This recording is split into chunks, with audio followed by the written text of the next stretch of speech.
بدوراتك يسلخوه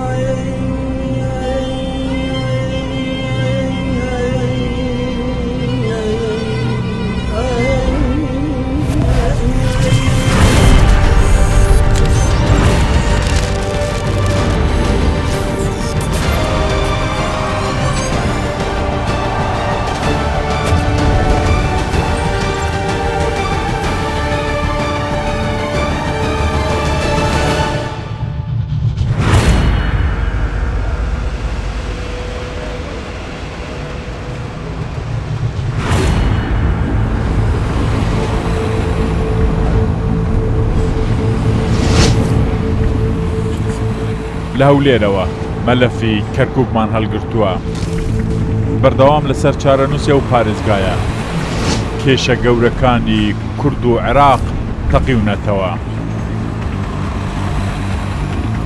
بازگەکانی نێوان هەولێر و کەرکووک جگە لە بابەتی ئەمنی پەیامی سیاسی بە یەکدی دەگەینن دیمەنی داستانی پردێ بۆ ڕاگررتنی پێشڕەویەکانی هێزدە عێراقیەکان لە ئۆکتۆبەری 2017 بەرەو هەولێر هەرماون لە بازگەی دارەمانی سوپای عێراق وێنەیەکی گەورە دانراوە لە دوای ڕووداوەکانی 16 ئۆکتۆبەر تومار کراوە ئەوێ ڕۆژێ ئاڵای کوردستان لە کەرکووک دادەگرن و ئاڵای عێراق هەڵدەکەن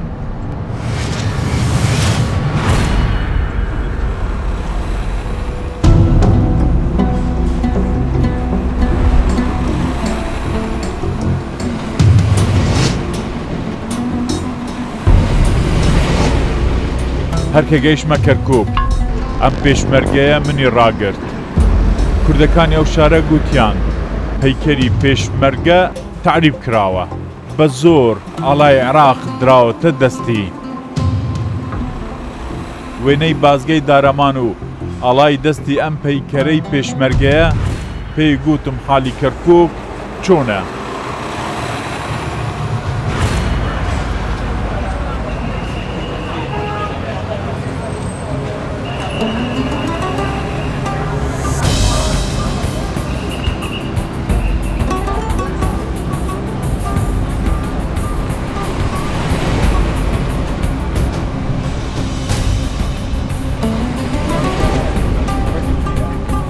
لە دەروازەی کەرکووک بەرەو گوندە کوردنشینەکانی دووبز دەڕۆین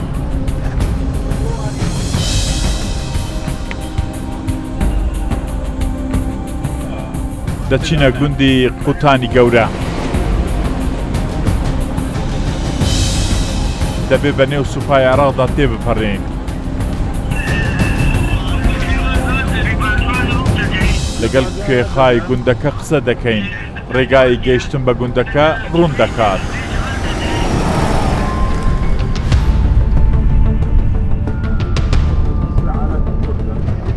کوێخا یوسف چاوەڕێی ئێمە بوو یاڵا کوێخا سەلام عەلەیکوم ئەوە بەتەنیا لە گوندی؟ بەڵێ بە تاختەینە لۆ وڵا بەتەنێتە کەسە هەموو بەشتەوە ئێستا ئەو گوندە هەموو بەسە تو لێرە بەس من و دوو ماڵە عارەبی لۆ عەرەبی ئەو دوو ماڵە عارەبە لەگەڵ ئەو ئەم ماڵە عارەبە و ماڵە عارەبە کەسکردی ئەجا گوندێ دیگە هەیە لەو چۆرە ئەوێ شۆلە خەلیفە خەلیفە ئەوە چۆرە گوندێ دیگایە چۆرە کوا گوندی دیکە ئەوە تە لەولاتە ئاهینی پێرە گوندی قوشخایی پێ بۆچی چۆڵن پێم بڵێ وەڵی نایەنەوە نایەنەوە نایەنەوە نایەنەوە یان ناهێڵم بێنەوە وەڵی نازانم چاوچە عەسکەر چۆڵە پێکە نایەنەوە بەس ئەو گوندە زۆر حەزەکە بێتەوە ئەترسیە ئەترسێ لێرە ناترسی بە تەنیا لێ من کوڕی بەرزانی کوڕی بەرزانیم حاجی ناترسی من ممنوني كاك مسعود حتى أوضو شيء منهم من خاك بجدا وهم اسبكينا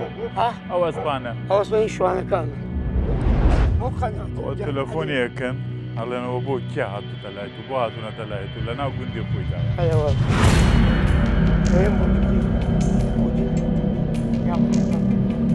زوري نخان سوباي عراق قيشتا قندكا شلون صار؟ شلون صار؟ شلون؟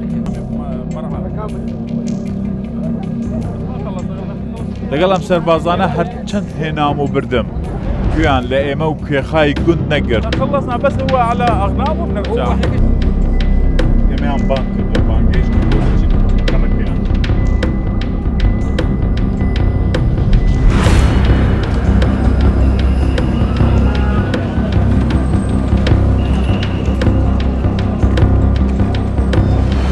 ئێستا دەچینە نێو کەرکووک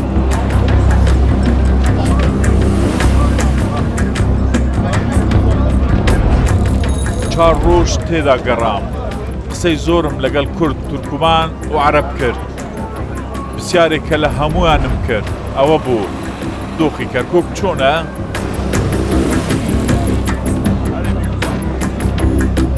لە ڕەحیم ئاوا و گەڕەکەکانی دیکەی کوردنشین خەڵک شەرحی حاڵی خۆیان دەکەن وەزعی کەرکووک چۆنە ئێستا؟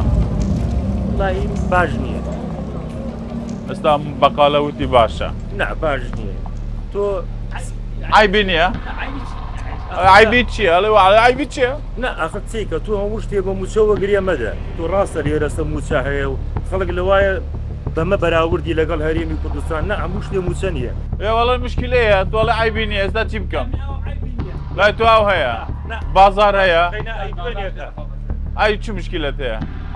هیچ کێشەی کورد هاتووە لەوەنەوەتوانە هاتووە گینیان نەکرد سافیان نەکرد سافیان نەکرد کورد و ئێستا تێکەوتن ئەحمەدە دای وەزعی کەرکووک باشە خراپە وەزعی کەرکووک هیچ باش نییە کورتی سوڵتەی نییە قسەمان ناڕوە پیامە لەدارە و دەستە دەرکراوە غەدرمان لێکراوە و کوژراوین تاڵان کراوین هیچمان بۆ ئەوە هەناستەم سوارە ناتوانم قسەکە ئەوە باش قسەت کرد وەڵی قسەم کرد ساحب سێ برای شەهید ئۆی کورد وتی خوا ئەو خوایە کەرکووک زعدەی قیر و کرتاوە کوڕە کورد بێ بە وەزیر کوڕە کوردمان کردە وەزیرشی تینە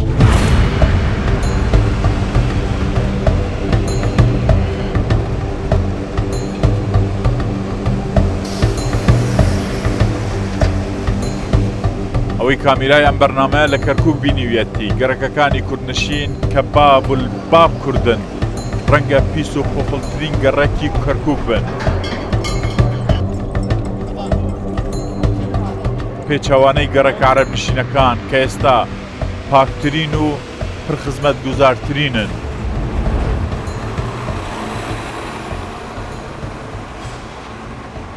سەد ساڵە کێشەی کەرکووک چارەسەر نەبووە کورد دەڵێ شارێکی کوردستانیە عەرەبیش دەڵێن نا عروبیە و عێراقیە تورکمانیش دەڵێن ڕەنگە هەردووکتان میوان بن ئەمە شاری ئێمەیە تورکمانیە لە دوای 16 ئۆکتۆبەر یەکەم ڕۆژە من دێمە کەرکووک کورد دەڵێن لەم شارە لە دوای 16 ئۆکتۆبەر پشمان شکاوە من هیڤدار ئەحمەد لە کەرکووکم هێشتا ماویەتی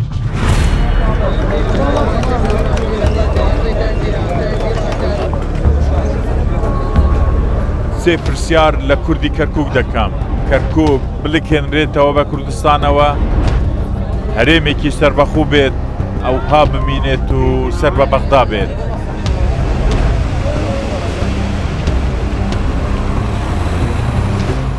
چارەسەر نەبووە عراق معام نمت ئەمە باسی کەرکووکەکەین بده ولادك سربخور ئەبێ ببێتە وڵاتێکی سربخور لەگەڵەوەی انا بس كنت نادي کەرکووک بچێتەوە سەر هەرێم کەرکووک بێتە هەرێمێکی تایبەت یان کەرکووک ئەوها بمینێ کامی هەڵبژێری هەرێمێکی تایبەتی و کوردستانی بێ ئەوە دەڵێ با کەرکووک هەرێمێکی سەربەخوو بێ کوردستانی بێ لەگەڵی نە ئەو خۆی ئازادە توش لەگەڵی نا سەر بە هەرێمی کوردستان من هەرێمە تایبەتی کوردستانی بێ نا هەر دێم سەر بە هەرێمی کوردستان من ئاخر بۆ خۆت واڵێ وەزی کەرکک چۆنەدایە باشە ئەیبینە لە خوا باش باشە ڕازی لێ ئارە وەڵا بڕۆ لە باش شارع بخەوە سەدا چەندی دەدێ لە سەدا چەندی دەدێ لە 100 ملیۆنێکە دەمێ وەی ئارە وەڵا ئێستا حکمی کورد باشتران هی عەرەبستا لێرەیە واللهی نازانم هەر کەسە و بەهینی خۆی دەوڵەت ئەتو دەڵێ چی من ئەڵێم ئەوان بۆ دەوڵەتی کوردستانی خۆیان ئێمەش بە عەرەبستانی خۆمان هەر کەسە بۆ هینی کوردی کەرکک لە دوای 2003ەوە تاوەکو ئۆکتۆبەری 2017 حاکمی یەکەم بوون دەڵێن ئاسانە دیساناوە ببین بە حاکم بەڵام ڕێگای خۆی هەیە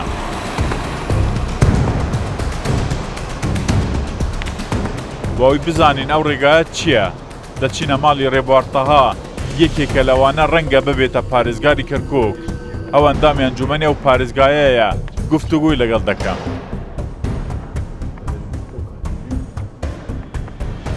دەبێ محافظ مەسلەی بوون بە محافظ هەموو کەسێک لە ناخی خۆی تموحەیە من تموحەم هەیە تموحەکەی من خزمەتکردنی خەڵکە بەیک قسە بمڵێ پارتیویکێتی بۆ ڕێک ناکەون لەسەر محافزی کەرکک ئەبێت یعنی نازانم من چی بڵێم وەکو کەرکووکیە قسە بکەم قسەکانم بە ئازارە بێت کوردیانە قسە بکە پێویستە ڕێکەوین و بە دڵنیاییشەوە ناموێت بە زمانی ڕقم لەگەڵ یەکتری قسە بکەین یعنی لە ناخی دڵمۆ ناموێ بڵین ئێمە 6 کورسین و برادرانی پارتی 2 کورسیە و پێم وایە تۆزێک حکمەتی ئەوێ و عەقلانیەتێکی ئەوەیە بۆ ئەوەی لێک نزیک بینەوە باشترە مەجاڵ هەیە پارتیویکێتی ڕێکەون بەڵێ ممکنە نزیک ممکنە دووریان نزیک نە بەڵام ممکنە یعنی ئەکرێت تۆزێک عەقلانیەتێک بەکاربێنین تۆزێک هەوڵێک بدەین ممکنە بەڵێ ئەی بوو بەکار ناهێنێن چی لێ دێت کەرکک مستەقبەلی کەرکک من خۆم مرتاحنیم بە وەزعی کەرکک ئێستاکە و من لە ڕووی ئەمنیشەوە وەزعی کەرکک باش نابینم بە حەقیقەت باش نابینم و هێزە ئەمنیەکان لێرانە لە تەحەدایەکی زۆر قورسی دەمانەوێت بزانین عەرەبی کەرکک لەسەر ئێستا و داهاتووی پارێزگەکە چۆن بیر دەکەنەوە دەبێ بچینە حەوێجە کە بە کانیاوی بەرهەمهێنانی عەرەبی کەرکوکدا دەنرێت پێش بچینە حەوێجە لە دەروازەی کەرکک چاوەڕێی کوردێکی بەرزنجی دەکەین ئەو چێروکێکی جیاوازی قوربانیدانی براکەی هەیە سلام علیکم کاکا بەخێر بێ جەناب باشە زۆر بەخێر بێ سەرسەری من تۆ باشکای دڵشاد وانە برای شەهید کامەران لە حەوێجە لەناو یەکێک بوو لەو پێشمەرگانەی لەناو دیلەکاندا بوو قەفەسەکاندا بوو حەوێجەتان بینیوە نەچووی بۆ حەوێجە هێشتا عایلەیەوە هیچ کەم نەچووە ئامادەی پێکەوە بچینەوێ شوێنەکە ببینین ئەمنش نەمبینیوە ئەم من و تۆ ئەوەی ئەو بەرنامە بینێت پێکەوە دەچینە حەوێجە ئاساییە بوو تۆ دیمەنەکان لە پێش چاوتن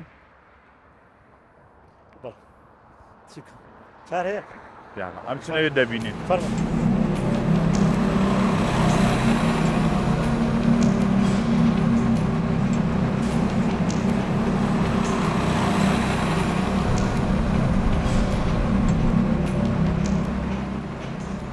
خۆت ئاخرجار کێ قسەت کرد بوو لەگەڵ برای شەهیدت پێش ئەوەی شەهید بکرێن پێش شەهید بوونەکەی بەڵێ پێش ڤیدیۆکە پێش ڤیدیۆ بڵاو بکرێتەوە ڤیدیۆی قسەت کرد لەگەڵی خۆی بەڵێ بە تەلەفۆن قسەم لەگەڵ تەلەفۆنی بۆ خێزانی کرد خێزانی قسەیەکە میش تەلەفۆنەکەم وەرگە قسەم لەگەڵاکە وتی چی وڵی خاتری خواستووە گەیدا ماڵم بێت و کوژبوو تیپی وتۆ گەردنە ئازاکەەوە ئەوە سەرمە بڕنەوەم کوژن و ماڵمانەکەم ئامانەتی تۆ شاتمانی هێناوە داویتە نەما بینیەوە ئەو ئاخر جار زۆر برادرت بوو جگە لە برات نزیکترین کەس بوو زۆر زۆر زۆر زۆر تێکەڵ زۆر برایەتیمان زۆر چێواز بوو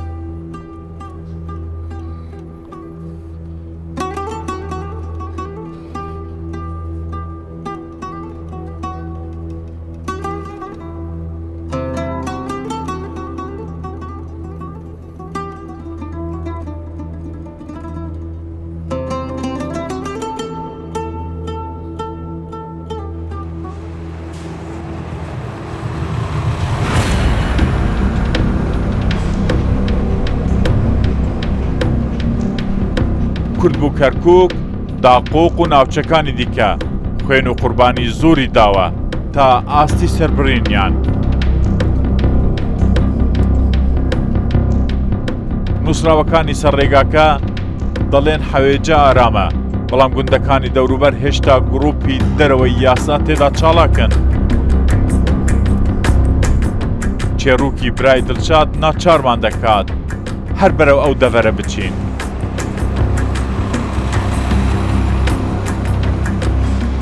ئێرەیە ناوەڕاستی حەوێجە، کورد مێژووەکی تاڵی هەیە.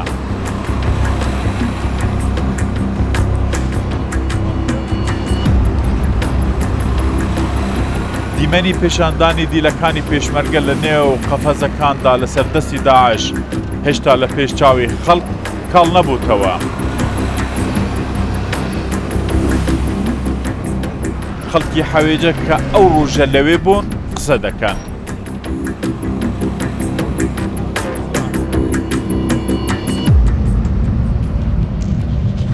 سڵاوتان لێبێ عەمۆ، کاتێک داعش چەند پێشمەرگێکی دیلی لە نێو قەفەزدا پێشاندا و خەڵک چەپڵەیان لێدا. لەسەر ئەم شەقامە بوو یان شەقامێکی دیکە؟ لەسەر ئەم شەقامە و بەڵێ. چتان بینی؟ داعشەکان هاتن قەفەزیان پێبوو لێرە بە ئۆتۆمبیلەکانیان دەیان سوڕاندنەوە. ئەوە برایەوە. ئەوە نەشوان نییە؟ ئەوە مە لە شوانەوەسەوە برایەوە بوو. بەڵێ ئەوە نەشوانە. چه هەستێک هەیە کە براکەت لێرە پێشانداوە؟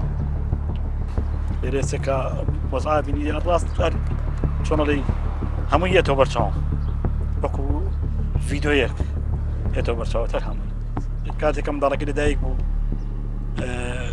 ئاریناخان لەدایک بوو زۆری پێخۆش بوو.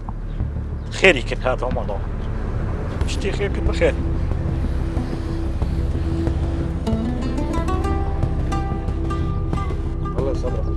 خوا سەبر و ئارامیت پێ بەخشێت. خوا بیان بەخشێت.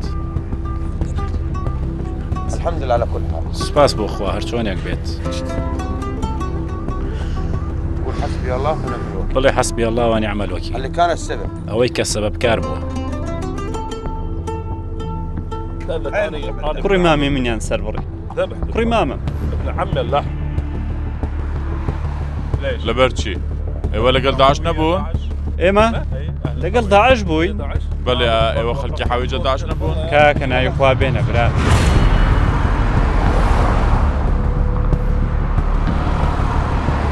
بۆی زیاتر تێبگەین دەبێ بچینە قوڵایی ناوچەی حەوێجە کە بڕیارەکانی عەرەبی ناوچەکە و کەرکووکی تێدا ئامادە دەکرێت.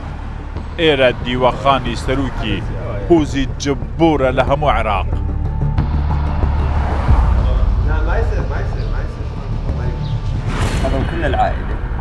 داعش هەموو خێزانی ئێمەی برد 27 کەس بوون لە یەک ڕۆژدا ئێمەیان برد. شێخ ئیبراهیم و براکەی و کوڕی برای و کوڕی مامی و هەموویانیان برد کوشتیان لە نێو برا. اینجا دوای یەک مانگمانەوە لە زیندان ئێمەیان ئازاد کرد.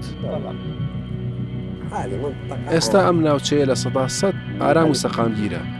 هەندێ ناوچە لە هۆزی عوبێد و ناوچەی دیکە هەن هێشتا سەقامگیر نین. محەممەد خەلەف ئەلجببوری 71 ساڵ تەمەنیەتی دەیەوێ بە ئۆتۆمبیلەکەی لە نێو گوندەکانی ئەو دەڤەرە بگەڕێن. ئەو حکمی عەرەبی لە کەرکووک زۆر پێخۆشە. ئەم کاتەی ئێستا بۆ ئێمە زۆر باشە. ئێستا ئێوە حکم دەکەن؟ بەڵێ ئێمە حکم دەکەین. ئاسایش هەیە، خزمەت گوزاری هەیە،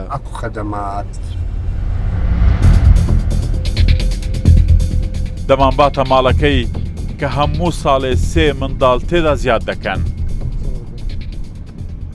سلام علیکم. سڵاوتان لێبێت. چۆنی دکتۆر؟ خوا بتپارێزێت. سەرچاو باش ئینشەڵڵا. ئەمانە نەوەی تۆن؟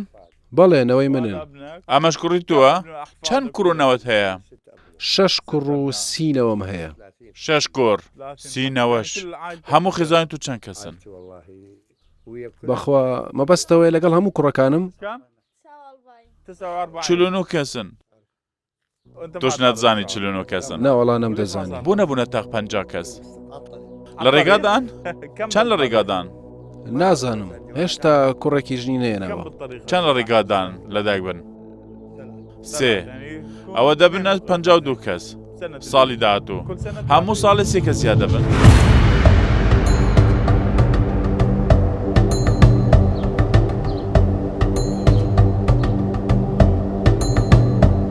پێم لە حەوێجە نابڕێ گەرما و بیابانێکی سەیرە خەڵکی ئێرە نەبێ ئەستەمە بتوانی لێرە بژی دەچینە ماڵی سابت و کوڕەکانی بە منی گوتووە 36 منداڵ و نەوەم هەیە ئەوان فێرن لەبەرتینی ئەم گەرمایە لە دایک دەبن پێدەگرن گەورە دەبن ئەوەندە زۆرن بە من و برا گەورەکەیان ساخ نەبوو چەند کەسن دوجار بە وەرەقەی بایە یەکلای بووەوە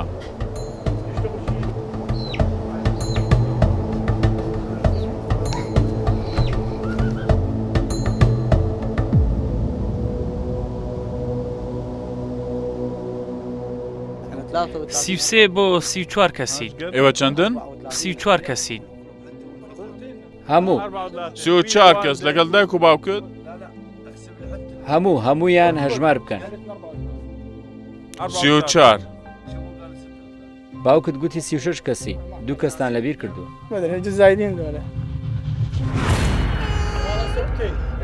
بۆ دەگریێ بۆ دەگریێ وەرە دانیش وەردانشە و مەگیریە باشە؟ ئەمە لە گوندی ناوی گوندەکە چییە؟ سیحەل گوندی سیحانە لە منتەقەی حوێجە لە ماڵێکین ئەم ماڵە نمونەیەکی بچووکیە و گوندەیە کە سەروی سی بزانین ئەوە بیتاقەی تەموینیە ئیبایعە چەند منداڵیان هەیە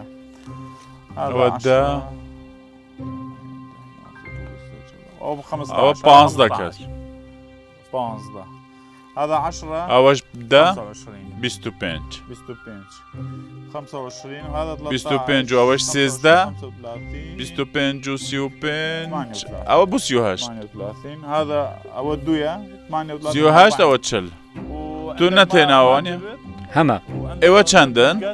5 کەسی 5 نەفەر ئەوە 45 کەس ماڵێکە یەک ماڵە برایەکە دیکەشم خێزاندارە 3 نەفرن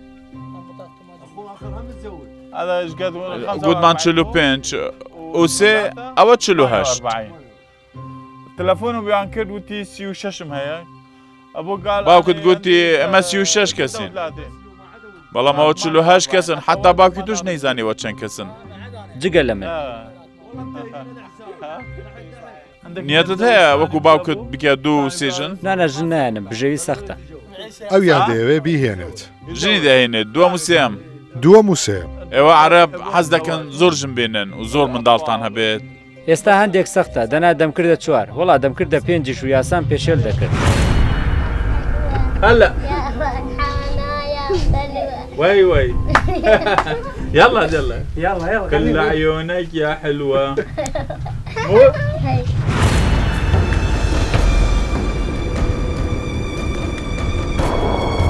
گەورەترین مەترسی لە سەردەهاتووی کەرکووک بۆ کورد حکمی ئێستای عەرەب نییە بەڵکو تەنیا بە دروستکردنی منداڵی زۆر کەرکووک لە بنچنگی کورد دەردەهێنن ئەمە کەرکووکە هێشتا ماویەتی و زۆریش دەمینێت